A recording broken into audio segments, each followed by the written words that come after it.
You might be in a situation where you're trying to determine, should I stay in the Army or should I get out of the Army? And there's some reasons to possibly justify either one of those, and maybe one of these connect with you. And I want to try to give you some possible reasons why maybe you should stay in or maybe you should get out. I'm U.S. Army veteran Christopher Chaos, and let's talk about some reasons why maybe you should stay in the Army, but maybe you should get out of the Army. What's up, my friends? Welcome to a brand new video, and I want to explain to you in this one some reasons why maybe you should stay in the Army or maybe you should get out, because there are people that find themselves in these situations. They're trying to decide, do I re-enlist to stay in the Army, or do I just say screw it and get out and move on with my life? Because maybe you are currently in the Army, maybe you're approaching the end of your contract, maybe you're not even in the Army yet. You just want to know, why do people, choose to get out, and not retire, or why do people choose to stay in for a long time? So it's kind of explaining it for both sides, for curiosity, people that want to join, but also those of you that are currently in the Army, to help you make a decision as to, is it right for me to maybe re-enlist to stay in the Army, or should I just ride this contract out and get out? I got several things to explain. I got even a little movie reference to see if you can catch it that maybe I want to throw in there somewheres, and see if you notice it, and if you do, comment down below what the movie reference was, what movie it was from. Now let's get into it, and let's start off with the first one as to why you should stay in the Army, and that is probably maybe you have a family, maybe you really need that healthcare. The healthcare in the Army, I feel like, is probably the best you probably can get compared to anything else. That's not necessarily saying like the doctors are the best. I mean, that is really going to fluctuate based on location, but the actual version of like health insurance, right? The health care that you can possibly get in the Army, in the military, is probably better than anything you can probably get on the civilian side. At least I have never seen anything on the civilian side that compares to what you get in the Army. Those of you that are not clear, not understanding what it's like in the Army, you have no co-pays. You don't pay for anything. You want to have a family, you want to have a child, no copay. You don't pay for anything. It's completely covered as part of your medical expense. You want to go get LASIK surgery, you get injured and you got to get like an arm fixed because you broke your arm or whatever, completely free. You don't pay for a single thing. Braces, all of that stuff, free.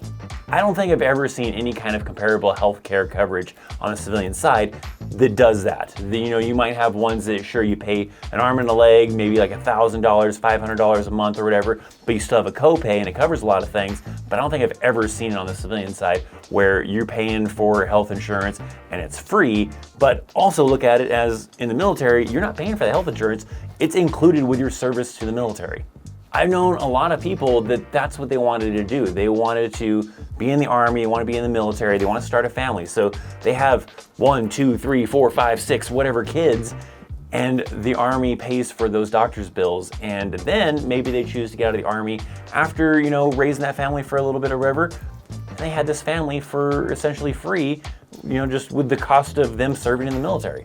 So if that's your goal, that might be a good reason to stay in the Army for that healthcare coverage. Maybe you have a child, maybe you have a spouse or whatever that has a lot of medical issues because of whatever the case might be. And I've seen people stay in the Army because of that, because they're like, it's going to be really expensive for me to be able to cover this medically if I get out of the Army. So it's probably just best for me to stay in the Army, take care of my family, because this medical insurance will be able to allow my spouse, my child, whatever, to get the treatment they need. But it's all sunshine and rainbows in the Army. Sometimes it's best to get out, and the reason why it might be a good idea for you to get out might be that you could make better money on the civilian sector.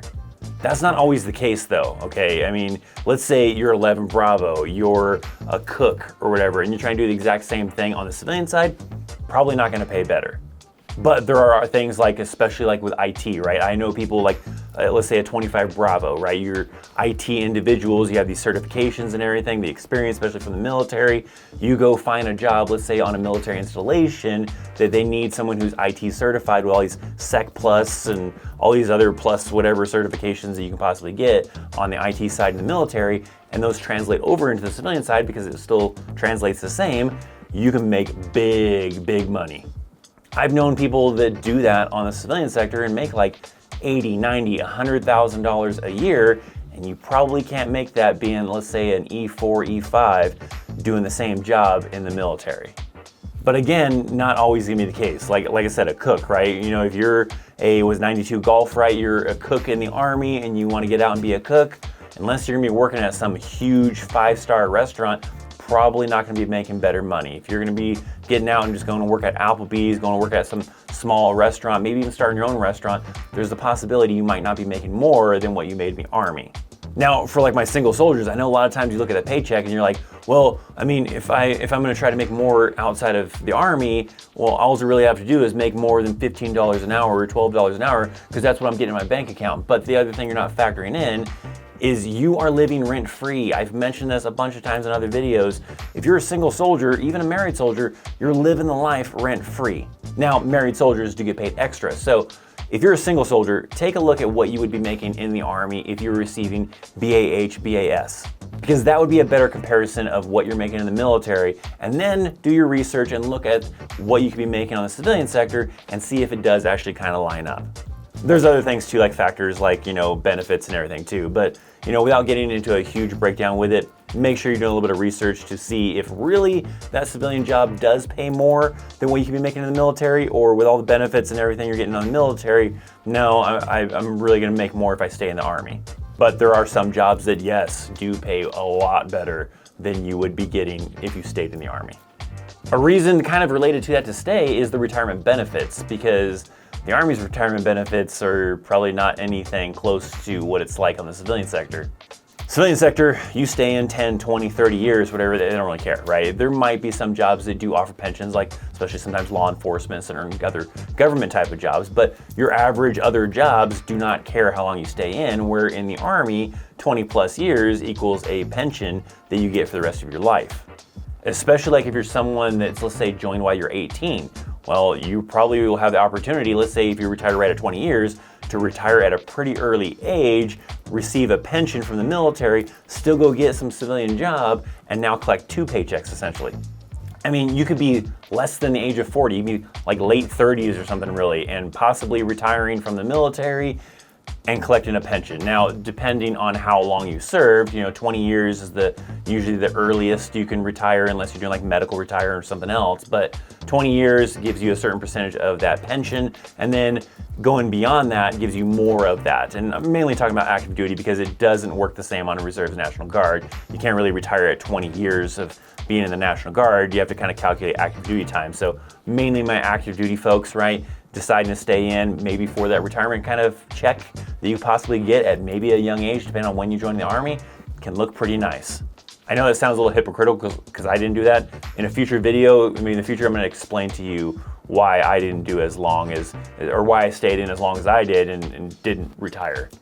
And some of you might know the story from some previous videos, but we'll cover that another time. But retirement could be a factor that maybe is good for you to stay in the Army. But maybe you want to get out, and maybe it's for the reason that you want more freedom. There are a lot of kind of like things being in the Army that you kind of give up that you don't get if you were a civilian. You want to go and travel and do some stuff, right, without having to get special permission to go to these places. The Army kind of restricts you on that kind of stuff, right? Especially like active duty, right? You're restricted to that 250-mile radius, whatever it is for the local installation, that local command for your radius. And if you want to go somewhere, you have to get approval to do that, where you don't have to worry about that as a civilian.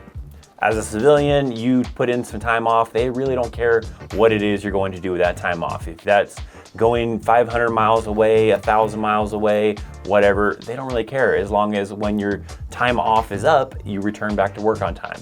A lot of other things too. I mean, in the civilian sector, they're not going to care, if maybe you're smoking weed, I guess, unless you have a government job, or you live in a state where that's still illegal, whatever, right? You can do that kind of stuff, I guess, in the civilian sector if you want to. You're not having to report to someone 24/7, right? You have a certain amount of hours where you're working at work, and then outside of that, I don't want to hear from my boss or whatever, and that's my me time. You can't bug me. If you want to bug me, you better start paying me for that time that you're bugging me for. Obviously not like in the Army. So sometimes people want to get out of the Army, and maybe that's a good reason why you should get out of the Army, right? If you're looking at that, because you want that more freedom. You want to be able to just on a fly of the moment kind of a thing, go take off, to Las Vegas, or to Mexico or to Germany or whatever, right? You want to get out of that. You want to do other things that the military doesn't allow you to do. You want that freedom to be able to do certain things that the Army doesn't allow you to do. Then maybe it's a good idea. Now, kind of talking about going to other places, sometimes the Army provides that opportunity that's really hard for you to get being on the civilian side. So maybe a good reason to stay in the Army is to kind of experience living in another country. Because you could possibly re-enlist for, let's say you want to re-enlist for Germany, you want to re-enlist for Korea, or one that I've heard is pretty amazing, re-enlisting for Italy. That might be a little difficult. Let's say you just want to get out of the Army and go move over to that country and try to get a job. That might be pretty difficult, but being in the Army, and if there's slots available for your MOS to re-enlist to go to one of these countries that maybe you want to live in for a little bit, that might be a great opportunity for you to get that experience, because you get to go over there, live for probably a year, 2 years, 3 years, 4 years, depending on how long you get into your contract for, experience that culture and experience what it would be like to live in that country, but while still working for the United States Army. I've known people that have loved being in Germany especially, right? They said that if they could spend their entire Army career living in Germany but working for the United States Army, they would totally do that. But maybe that was kind of hard to do. They eventually had to go somewhere back to the States or whatever. Maybe there are some people that were able to spend like 4, 5, 6, whatever years in Germany, and they said they loved it. And I've even heard of some people where they loved it so much that once they got out of the Army, they went ahead and moved to Germany and went and got like a civilian job working on base or something. So that could be a great opportunity for you, right? If that's something you have a goal of you would like to experience living in another country without really living in that country. I mean, it's still kind of a different environment, right? You're living on base, or maybe you're living off base, but you're still kind of have that American culture because you're working as a soldier on base, doing Army stuff and everything, but still getting to experience what it would be like to live in that country. But perhaps you want to get out, and maybe it's because you have some dreams you want to follow. And sure, the Army might be your dream, or maybe it's not your dream. Maybe you have dreams to do other things, and the Army's kind of holding you back from being able to do those dreams because, well, for one, maybe you're busy during the day, during, training, going to the field, your day job, of the day-to-day work in the Army, and it doesn't allow you to follow what your real dream is. Maybe you developed it in the Army, kind of like what I did, right? I wasn't always interested in making video production stuff and doing video things. I developed that while in the Army. And there are times where the Army is kind of holding you back from fully kind of reaching that potential that you want to really aim for, of following your dream. Maybe that's to be an entrepreneur, to be able to start your own business. So you got to get out of the Army to be able to be that entrepreneur, or to go make videos, to be a filmmaker, to do certain things that you just can't do in the Army. And sometimes it's a good idea to get out of the Army so you can pursue your dreams. Now, if you are going to get out of the Army, it's a good idea to have a plan. And maybe you don't have that plan, and maybe that's a good reason to stay in the Army. You can re-enlist for simple, maybe 2 years, right? To help develop that plan, get things going, get the ball rolling so that you are set up for getting out of the Army. You don't want to just be like, I don't really know what I'm going to do. I'm just going to get out and figure it out kind of a thing. That's probably not a good idea. It might work out for you, but it could also go really, really bad and make you homeless, or I don't know, something, that you don't want to, you didn't expect. You got to have a plan. What is your plan? What are you going to do when you get out of the Army? Do you have things set up to get you in that place? Have you talked to people? Maybe it's a specific type of job. Have you started to talk to people in that job field to try to make some connections to try to do that? Where are you going to live? Especially if you're a single soldier.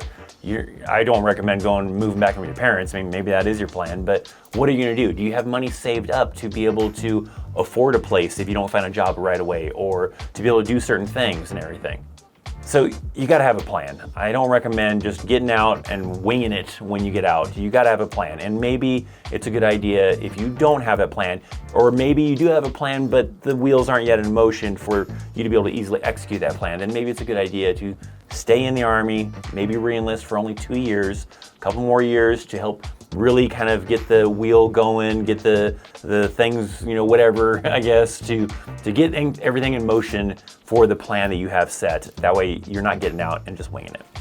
But perhaps the Army was simply just a stepping stone. That's originally what it was like for me. Originally, the Army was supposed to be just a stepping stone. Do 4 years, get out and go to college. That's not what ended up happening, but originally that was my plan, and maybe that's your plan too, was you just wanted to get that military experience, maybe to do other things. Maybe the thing you want to do outside of the military requires military experience, and that's just a stepping stone to get to that point. I had a guy that I knew in Korea. That was his intention. His intention was to work for the Secret Service, but to get to that Secret Service job, he needed at least 2 years of military experience. So he had a 4-year contract. He was serving out that 4-year contract so he could get out and to pursue his dream of being Secret Service. And he actually achieved that goal, because I remember during my second tour in Iraq, I ended up seeing him in Iraq. He was the guard for for the Secretary of Defense, where I have a coin from, which I talked about that before, where I have a coin from the Secretary of Defense, and he was one of the Secret Service guys for making sure that the Secretary of Defense was guarded and, you know, taken care of and everything. So he accomplished his dream. Or his goal, maybe it wasn't his dream, but his goal. But maybe, you know, you have a stepping stone of maybe just getting that military experience for free college tuition to be able to go to college, or you want to pursue a career that requires military experience. So it's really just a stepping stone. And in that case, sure, it might be the purpose of just being in the Army for X amount of years, get out, and then pursue what it was you really wanted to do, but you needed to get that Army experience first.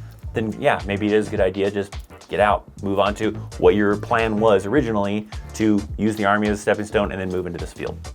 Now, perhaps you really want to save up for something, right? And maybe it's a good idea to stay in the Army to allow you to save up for that. Maybe you're going to do that on your own by establishing a good savings account. Maybe you're going to use some of the things that the Army offers, like the thrift savings plan and all sorts of other things to save up money. Maybe you want to save up money to, you know, maybe to buy a house or to put a large down payment on a house, even though if you're using the VA loan, it's not required, but it's going to make your, you know, your payments, you know, smaller to maybe they're more affordable for a larger house. Or maybe you're trying to save up for other things. Maybe you and your buddy want to save up to start your own stereo store, right? So you got to go and save up to be able to have that own store, to be an entrepreneur, to be able to put a down payment onto, you know, a building to be able to run a business out of, or to be able to do the things you want to do.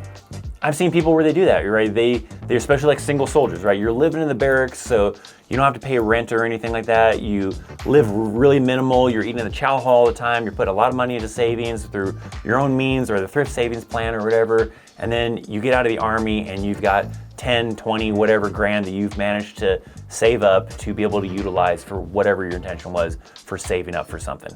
Now, one last reason for getting out of the Army, right? We've talked about a lot of ones for staying in and getting out, and we're going to end on a last one for maybe why you should get out. And maybe it's just not for you, because let's be honest, right? The military, the Army, it's not for everyone. You might have thought it was for you, and then once you got in, you realized it wasn't quite what I thought it was going to be. Maybe you don't like the structure, the way you have to report to people, the way you have to stand at parade rest for non-commissioned officers, the way other things have to work with customs and courtesies, or just the structure of things. Just not really lining up for what you thought it was going to be, or what you want to kind of do with your life, I guess. Perhaps you don't like getting up super early in the morning to go do physical fitness every morning. Maybe you would like to work on your own. You would like to do your own physical fitness and do it in a certain way without having that structured way of doing it as the Army's way of doing PT in the morning. Sometimes I've seen it where it's because people can't get promoted, right? Maybe it's because of points, maybe it's because of other factors, and they really want to be in that leadership position. They want to be a boss, they want to be a manager kind of type of role, and they're just having a hard time getting to that non-commissioned officer kind of level. So best for them to just get out, so that way hopefully their Army experience can allow them maybe to get a job as a manager and be able to have more of a leadership kind of role. Maybe it's because they can't make weight. Maybe that's also another reason to move on and get out of the Army. Maybe you're having a hard time, maybe because you've gotten older, whatever the case is, and you're just having a hard time maintaining those weight standards that the Army has. And it's best for you just to get out. I don't recommend getting out and just getting huge and humongously large and out of shape and, you know, unhealthy or something like that. But maybe, you know, it's something where you can't maintain the specific weight standards of what the Army is looking for, but it's not that much over, but still, nonetheless, whatever, right? Maybe it's something that causes you to say that, hey, I'm tired of these weight standards, I'm getting out. Especially for females. I know I've seen females where they struggle with this, where especially as they're getting older, it gets a little bit harder for them to maintain the standards of the Army for weight standards. So maybe it's best to get out and, you know, hopefully still live healthy, but, you know, not have to live by a specific standards the Army sets for you that restricts you if you can't meet those standards.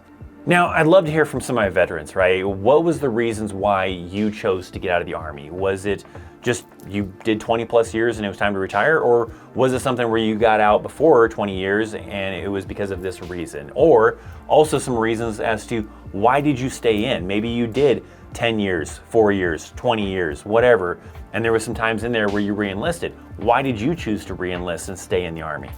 I'm going to be covering it why I chose to stay in the Army for as long as I did in a future video, so make sure you're subscribed so you can check that out when that video does drop. But also, did you catch the little movie reference? Maybe some of you did. It's a little bit of a subtle one, maybe a little tough for some people, especially if you're a younger generation individual, but if you did, I want to hear about it down in the comment section down below. What was the movie reference and what movie was it from?